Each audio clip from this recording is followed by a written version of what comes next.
Please welcome back to the stage for part 2 of our celebration, Peter Taylor and Rodney Coleman.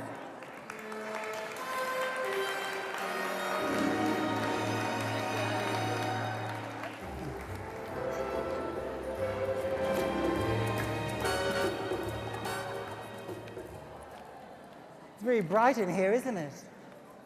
Once everyone's got their seats, maybe we could just turn the lights down a wee bit. Perhaps. Okay.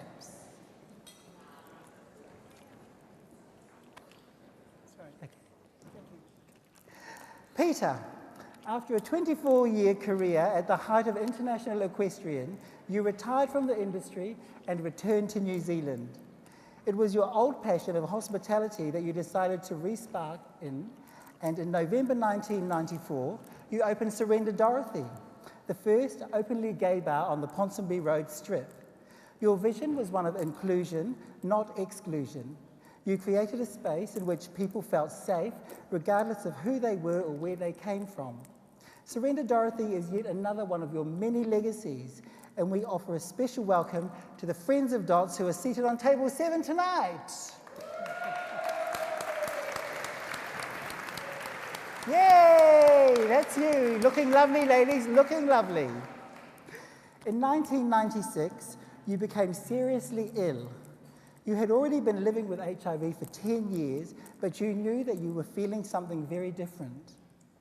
Doctors were at a loss, and it took a near-death experience to discover that you had contracted a rare disease called leishmania. An infected sandfly had bitten you at the Barcelona Olympics, and leishmania had been eating away at your bone marrow ever since. Leishmania usually kills within 20 months, and when you started on chemotherapy, the advice was that you would die. Somehow, you are the only person in the world who has lived with HIV and leishmania together for so long. You have now had 923 doses of chemotherapy.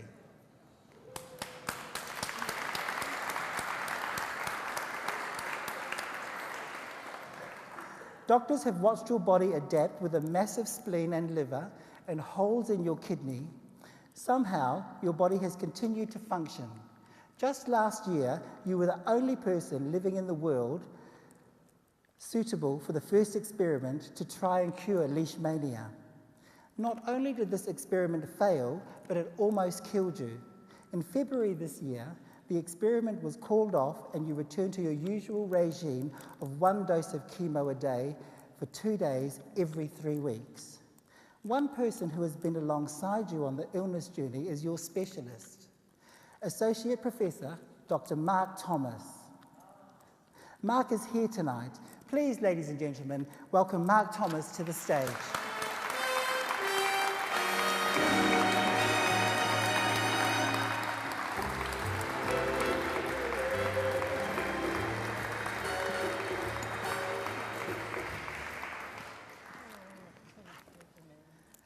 Thank you for being here this evening.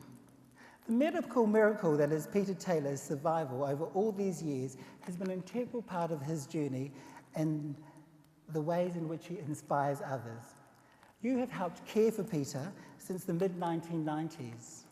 How has this changed your life?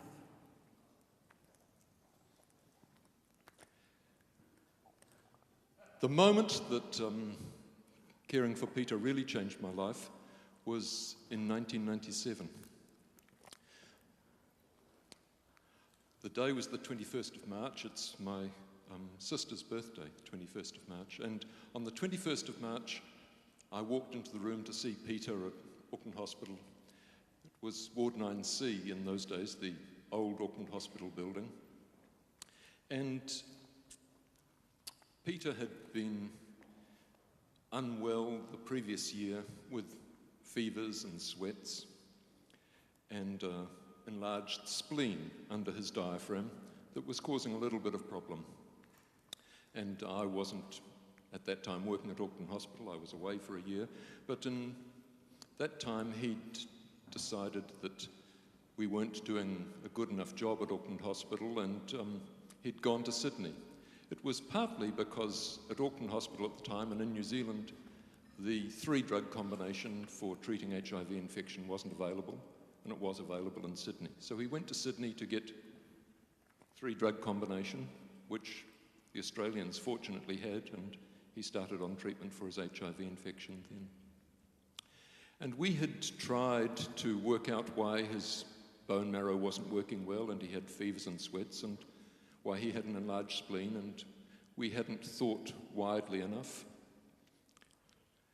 and hadn't done the right tests. And fortunately in Sydney, Peter met an Australian doctor called Cassie Workman and another doctor called Professor Andrew Lloyd, and they thought more widely than we had at Auckland, and they thought about this condition of leishmaniasis and did the right tests and found that's what he had.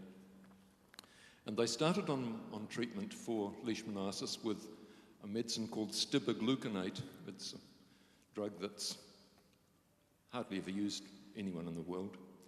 It's made of stuff called antimony, so it's a poisonous metal. And it's given intravenously. And they started Peter on this drug as well as his treatment for his HIV infection. And about 5 or 6 days after they started the treatment, and they said, you need 6 weeks treatment. About 5 or 6 days later, he came back to Auckland, and I walked into the room on the 21st of March, 1997, and said to Peter, you've been back in Auckland for about 4 or 5 days now. You had 5 or 6 days of the treatment in Sydney, and we've got 6 weeks to go, 4 and a bit now, and we're running out of the medicine. We've only got another day or so's medicine left, and there's no more stibogluconate in the country, and we've got a problem. And this was on Ward 9C. I don't know if any of you remember Auckland Hospital in that time. And Peter, I can still remember, he was in the bed, C bed, and I don't know which room it was, but it was the side of the hospital looking across at Mount Eden. And there were 3 other people in the room. And Peter looked at me, and I thought I was pretty good at my job. I was in mid-40s, and I'd been doing it for about 9 years, and thought I was okay. And he could see that I didn't know what the fuck to do next.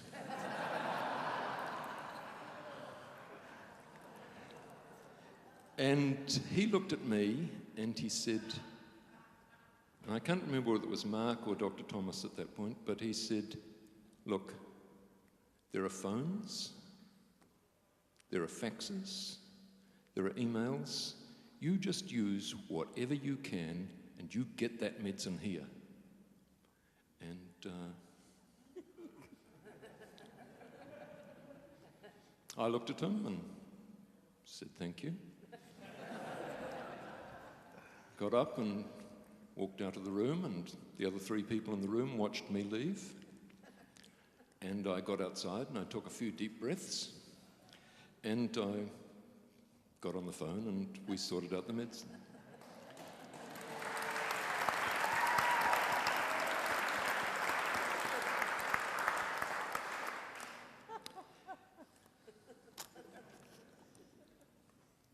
Could we have my photo up? Not of me.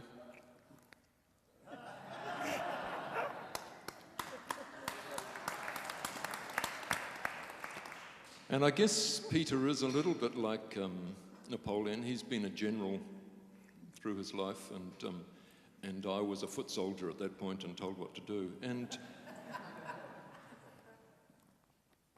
And I'd like to say that that experience of extremely clear conversation between a patient and a doctor, that the like of which I'd not experienced before, made me subsequently always able to have clear communication with my patients and hear what they're saying as well as I heard what Peter was telling me, but I don't learn that quickly or that fast, and so it hasn't worked out quite that well for me.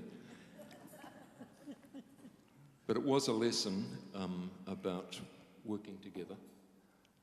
And the other lessons, as you've heard tonight, have been as memorable and wonderful lessons for me about determination and about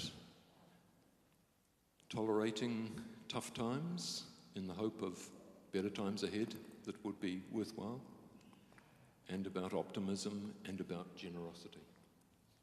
And so I have had fantastic lessons from Peter over a long period of time.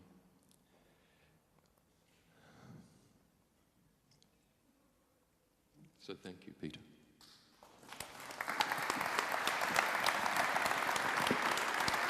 Ladies and gentlemen, Dr. Mark Thomas.